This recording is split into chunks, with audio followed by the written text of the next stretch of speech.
Tonight's episode contains mature language and situations. Parental discretion is advised.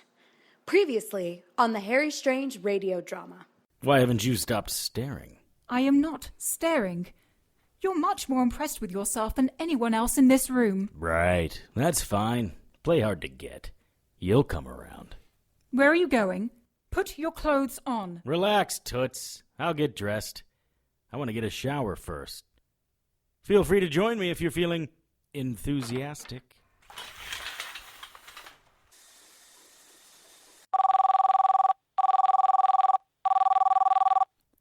It's Elizabeth. This is going to be incredibly difficult. You'd better be damn sure it's going to work. This is the old Overbrook Mental Hospital. It's certainly dreary enough. This was built back in the day when these places were little more than prisons. There was an entire ward for the criminally insane. Charming. Which may be sooner than you think. Dad? There it is. There is the look. Oh, it's even more delicious than I imagined. Are you trying to say that Fiona's pregnant? And I'm the father? You worked it out all on your own. I'm so proud of you. If it were only that, I would have sent a card. No, it's worse. Obviously, you're not an angel, but you are the champion of one. I know we've had our differences, but I give you my word.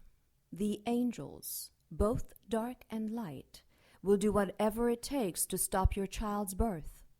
They can't hurt Fiona directly, but they can cause natural disasters around her. Think of the innocents who will lose their lives if you fail to act. Then let the angels come down and bust some heads. I'm up for a little global warming.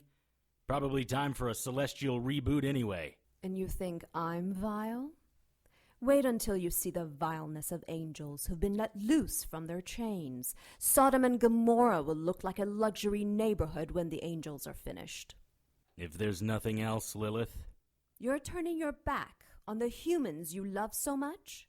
I'm turning my back on an egocentric dark angel whose purpose is to bring as many souls to hell in order to please her master. I will not kill an unborn child or its mother, demon or not, in order to complete one of your nefarious plans.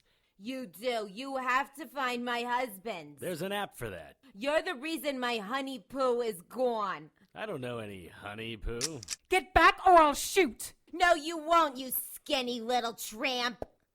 And you do know my honey poo, Mr. Strange. You call him Finny. What do you know Elizabeth Shaw? She's been kind of working with me on a couple of things. Why? Well, we don't know anything for sure, but we found these at the scene of the last big cat attack. Do you recognize them? That's her tricorder tablet thing. And that's her gun. Where'd you find these?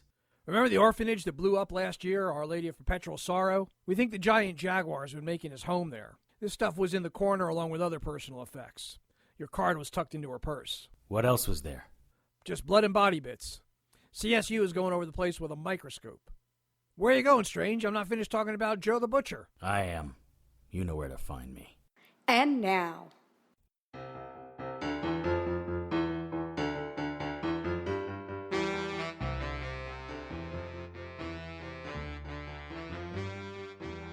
I opened my eyes and harsh fluorescent lighting sent 1,000 dagger tips into my brain. I started to sit up, but my wrists and ankles were restrained to the metal side rails of a gurney. Contrails of color flowed from the edges of objects. It was as if someone had drugged me. Good morning, sleepyhead. Lilith!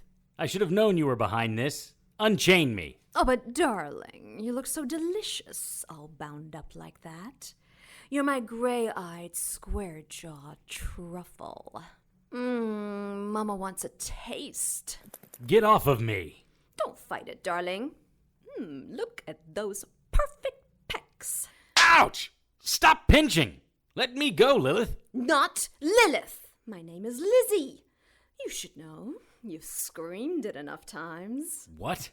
Are you on the Crazy Express? Let me go! Ouch! Ooh, look! My handprint. I swear, Lizzie, when I get out of here, stop slapping me! Don't act like you don't like the rough stuff. I know I like the rough stuff. Lizzie, Don't touch me. That's not what you said last time I slipped in here, Daddy-O. Now, let's get your hospital gown out of the way. Wait. Where is here? Well, I like to think of it as my passion playroom. But its more traditional name is Isolation Room 3 at Overbrook Sanitarium. You're in the loony bin, baby! Enough talk. Let's use that mouth of yours for something useful. Don't. Me first, then you. I tried to twist away, but the restraints were too tight. Come on, you can do better than that, lover.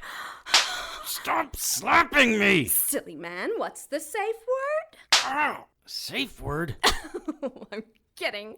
We don't have a safe word. I love the way you squirm.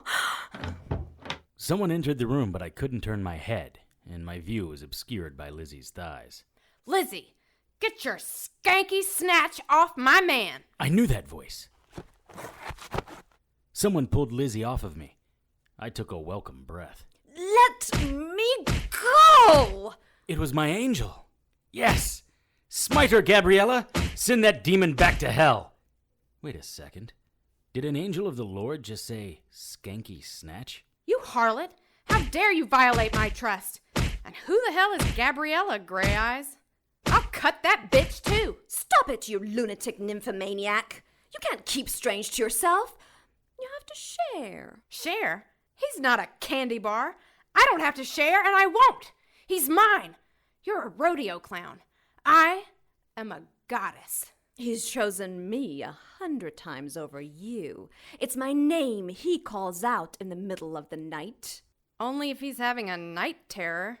Oh, you will pay for that. Tell you what, skank. Let's let Harry decide. There's just a little too much estrogen in here for my taste. Why don't we untie me and you two ladies can ride the crazy train together? That's a wonderful idea, Gabby. Try not to be too disappointed when he chooses the real thing over your fake tits and scrawny ass. First off, the girls are 100% real. And secondly, unlike your buns of cottage cheese, my ass is perfect. Both women dropped their hospital-issued gowns and walked toward me, their hips swaying hypnotically. Gabby smiled and licked her lips. Lizzie's nails traced a path up my leg and across the inside of my thigh, then whispered in my ear, "Are you ready, lover boy?" It's time to make a choice. The lady or the skank. Someone's warm breath massaged my throat. My toes curled in response. Gabby's tongue traced little circles on my ear. "Don't get too excited. This is just the warm-up." He's already having a hard time. He does seem to be quite enthusiastic. Lizzie's head went back to my neck, and although I saw her licking me, I couldn't feel it. I couldn't feel Gabby either. I couldn't sense the bed or the restraints that held me. Lizzie smiled and said something, but I couldn't hear her. It was like watching a movie with the sound turned down. The fluorescent lights started to dim, then the room went black. Magic and magical people. The unnatural order is all around us. There are white witches, black witches, demons, vamps, werewolves, shapeshifters, ghosts. It's a protoplasmic party of creature features out there. But unless you know where to look, you won't find them. I know where to look. My name is Harry Strange.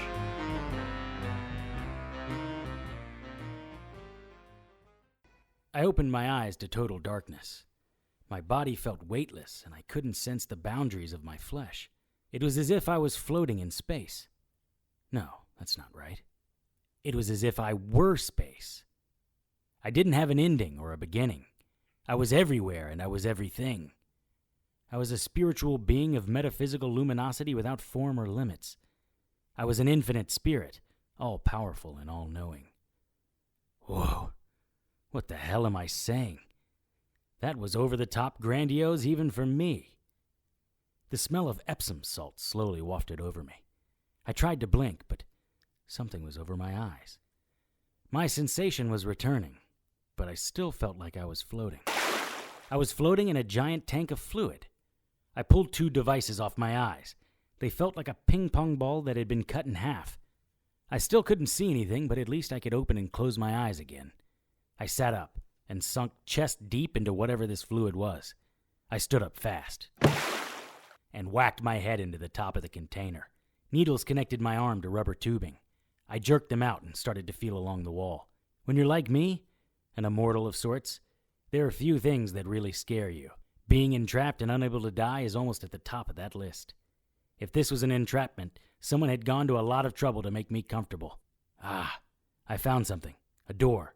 A handle. Let's just give this a pull. The room was dark and cool. A blue light was flashing outside of the container I was in. I assumed that meant someone would be here to check on me shortly. I opened a closet and found a robe and a pair of slippers. And a hazmat suit? Where the hell was I? The lights in the hallway were dim, and it reminded me of a hospital ward at night. I heard the soft padding of rubber-soled shoes and ducked into another room. An isolation tank was in the center of this room. The light on this one was green. I wonder. A cursory look around the room let me know there wasn't anything I could do to hold off the guards. Maybe the inhabitant of the isolation chamber could give me a little help. I opened the lever on the hatch. As soon as I did, the green light turned blue and started flashing. I was committed now. I looked inside the tank. Son of a... You gotta be kidding me. Uh-oh. The night nurse stepped into the room just as I crawled around to the back of the tank. She opened the tank's hatch and, satisfied this patient was still in place, closed it again. She fiddled with some dials and the blue light went back to green. I held my breath.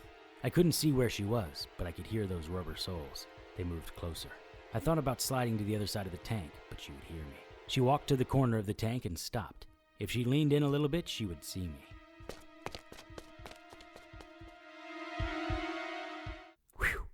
She walked away, toward the door. I risked a peek around the corner. She put her hand on the doorknob and then turned and looked at me. No, wait. She was just looking in my direction. She hadn't seen me. After I was sure she left, I stepped back out into the hallway. Yep, the coast was clear.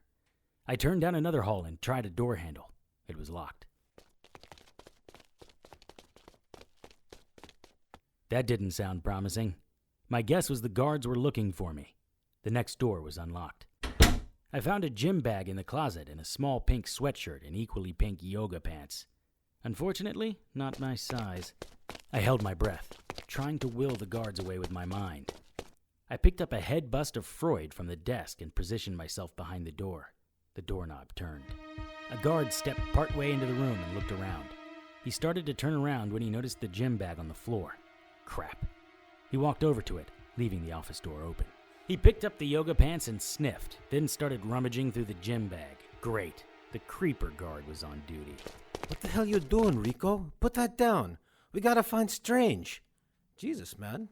Is that her bra? Pretty sweet, huh? Not if she catches you in here. All the muckety-mucks have gone home. No one here but us wage slaves. Yeah. Well, if Nurse Ratchet catches you, your wage slave and ass will have nothing but time on your hands. Come on, let's go. Fine. 1 second. What are you doing, man? It's not like she's going to know who took her bra. If anyone asks, we can blame it on Strange. Whatever, man. You worry too much. Juan stepped through the door first. Rico was almost out when he froze. Hang on a second. Didn't she used to have a statue on her desk? I don't know. Yeah, I think so. Where the hell is it? How should I know, man? Maybe she brought it home. Or maybe someone stole it. Like someone stole her bra? Shh. I think someone else is in here. That was my cue. I stepped out from behind the door and swung Freud at Rico's head. Rico hit the wall and slid down to the floor. I turned to face Juan just as the first leads from his taser cut into my chest. Crap. I felt myself lose consciousness. I was lying on my back, strapped to a gurney in an operating room. Wow. This day just kept getting better. One of the guards from the room, the one I didn't whack upside his head, was standing by my foot, holding a cattle prod. That couldn't be good.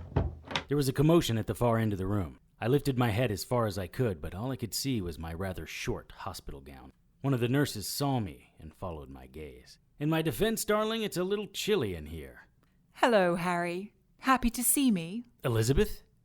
You? You're the one behind this? Afraid so, love. You have what I need. Well, you didn't have to get so elaborate to get me half naked and tied to a bed. I'd have done this for dinner and a movie. JoAnn. Ah! What's up with the cattle prod, Elizabeth? You used to love our banter. Actually, I didn't. It was boorish and sexist. Wow. Straight to my ego. Okay, Toots, what is it you want? I thought I wanted your blood, but that turned out to be as useless as the rest of you. My blood? Why? Wait, I know. You wanted to find out why I'm immortal. Let me tell you, it's not all it's cracked up to be. It's not about immortality. Believe me, Harry, being immortal is not that difficult to achieve. No, it's your regenerative ability.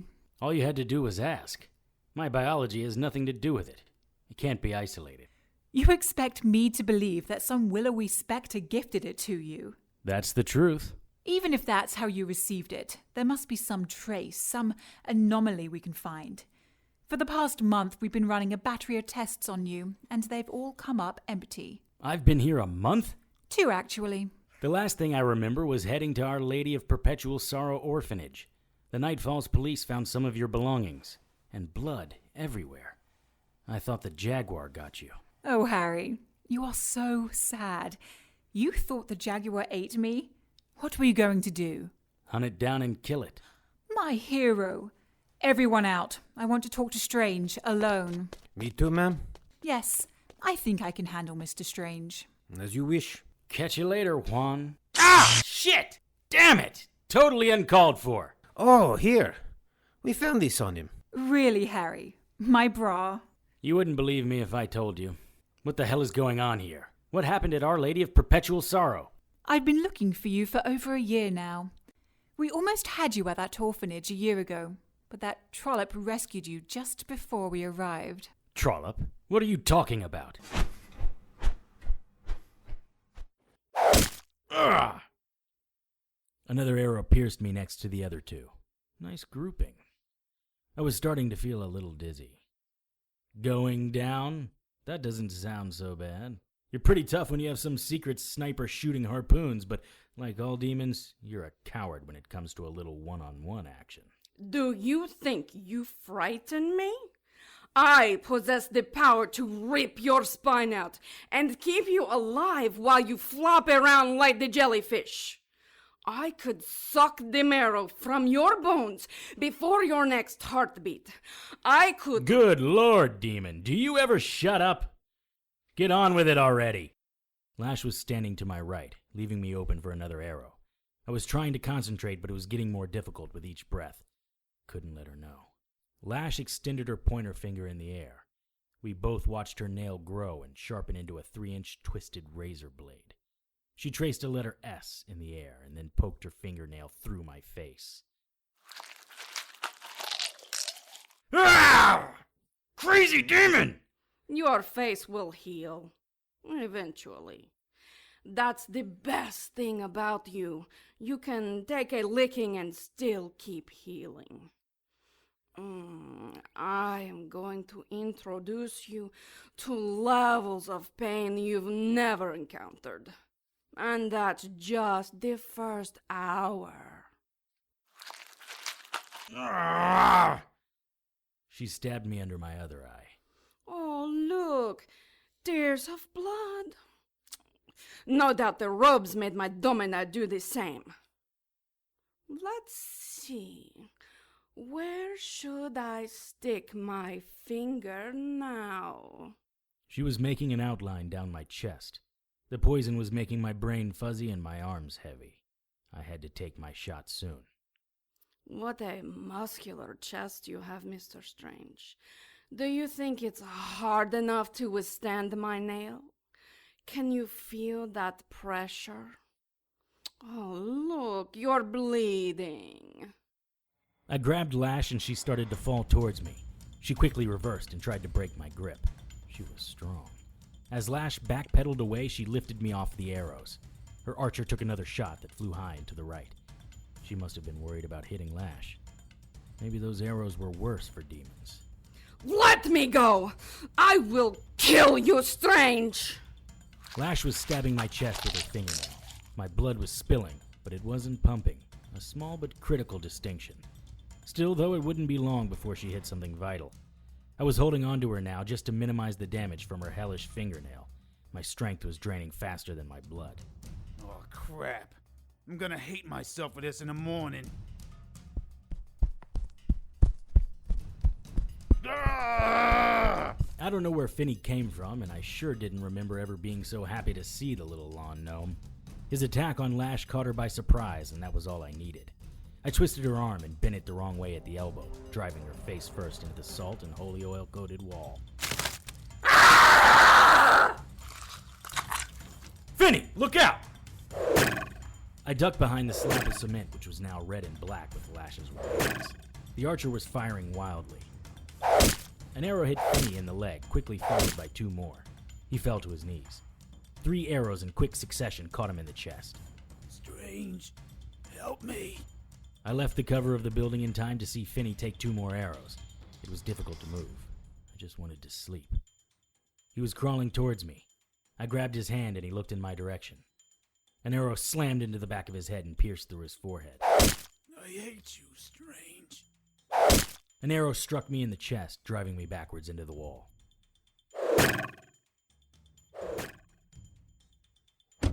Strong feminine arms lifted me into an SUV.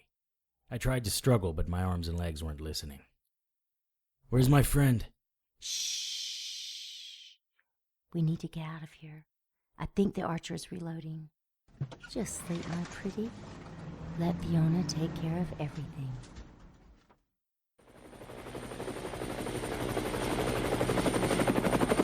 Crap. She's not going to be happy. What's the status? It looks like we just missed Strange. Some chica in a black SUV picked him up. Damn it. Get a bird in the sky. I want to know where that SUV is going. Yes, ma'am. What about this one? What the hell is he? He looks like an unnatural. So he is. Bag him. If he lives, he'll be the first 2-legged unnatural we've been able to experiment on. Kinda scrawny, ain't he? He is all we have. Is that other bird up yet? I want Strange. Finney has been here this entire time? Yes, Tank 922. The one you opened last night. Do you remember that horrible little doll named Alps? I pulled out the dagger of Iago. He was picked up by my operatives. He's in Tank 957. How did you get the dagger out of him? According to the magic, only I'm supposed to be able to remove it from a target. Magic. You're so cute. It's not magic, it's science. Remember when I saved you in the redneck bar in Ocala? Saved me may be overstating the reality of what you did. Right. Anyway, I sent your handkerchief back here and had your DNA replicated into a very stylish pair of gloves. Your dagger is tied to your DNA, silly boy. With those gloves, I could remove your dagger, lift your so-called protection spells. In short, your magic isn't magic. It's the next level in biocryptology. You've been playing me this entire time? Like a maestro plays a violin. But why? I would have given you just about anything you asked. You want a blood sample? No problem. You already have my DNA. What else could you possibly want or need? Well, that's where it gets a little tricky. You see, we've had a long time to investigate the genetics of your friend Finney. He possesses some interesting and very advanced DNA coding. So much advanced that we had to install some of our own protection devices to keep him from winking out on us. We expected to find similar coding in you. Disappointed? No, just surprised. By the way, who would you choose? What are you talking about? Lilith or Gabriella? Those devices that were on your eyes allow us to see images your brain projects onto your visual cortex. I was watching the playback from your dream, fantasy? But you managed to fight off the anesthetic before we saw the resolution. So, who would it be, devil or angel? Neither. I think you really believe that. You're wrong, of course. You never were that smart when it came to women. You would choose one. You always do. You're an expert on men, too? Harry, please. Every girl older than 12 is an expert on men. You aren't that complicated. I don't know about all that. The $4 billion worth of tech that you have in this room says otherwise. That's for your biology, not your psychology. So why the obsession with my regenerative ability? Someone you know have cancer? Sorry I couldn't help them. You will still be useful. I just need to try a new approach. Oh? We've been testing you and Finney for certain biological factors. You both share several oddities, Mr. Finney in much greater amounts. You are closer to human, but still unique. For instance, you have an elevated level of vesicular monoamine transporter 2. It's what some refer to as the God gene. Researchers believe this particular protein leaves you more open to mystical events. If the amount of this protein in a regular human can be held in a drinking glass, yours is in a water tower. What are you doing with that gas mask? It's for you. You don't want to be awake for this next procedure. Back up, Toots. I mean it. How are you going to fight me? You're strapped in. Goodness, you're such a baby. I am sincerely concerned about your well-being, and I don't want you to be any more uncomfortable than you are. When we cut off your finger, I made sure you wouldn't feel a thing. And with your biology, that's not easy. Did you know your body treats the anesthetic as an invader and fights it off? You cut off my finger? Oh, relax. It grew back. I was mostly sure that it would. Mostly? 95%. I saved the severed finger. It's doing quite well in a jar on a shelf in my office. Now it's time to try with another part. What part? Why, your biggest part, of course. No! Your brain. You see, your pituitary gland operates roughly 5 times more efficiently than the average human. When something happens to you that knocks your system wonky, your pituitary gland goes into double overtime to return your body to homeostasis, and your body will regenerate rather than just repair. I need to know why and how. Why? You haven't figured it out yet. The jaguar in Night Falls didn't attack me. I am the jaguar from Night Falls. Now it's time to sleep, Harry. Harry Strange, Episode 309, Prisoner Cinema, was written by Tony Serecchia and directed by Jason Tyler. Sound design by Molly Silverman. All material is copyright by Tony Serecchia and used with his permission. Featured in tonight's cast were Kellen Stennett, Parisa Johnston, Leanna Adams, Emma Green, Michael Donelan, and Billy Flynn. To keep up with the latest news and information on everyone's favorite private investigator, visit our Facebook page at facebook.com/HarryStrangeRadio. Send your questions, comments, and suggestions to producer@harrystrange.com. For comments that may be included on future shows, call the listener hotline at 678-379-8669. That's 678-379-TONY. Harry's opening and closing theme music was written and performed by Ryan Lessard and is copyright by Ryan Lessard and used with his permission. Contact Ryan at rlessardmusic@gmail.com.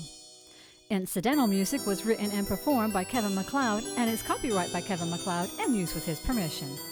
Visit Incompetech.com for more of Kevin's music. Sound effects licensed by Soundsnap.com. For the Harry Strange radio drama, I am JoAnn Pruden. Good night.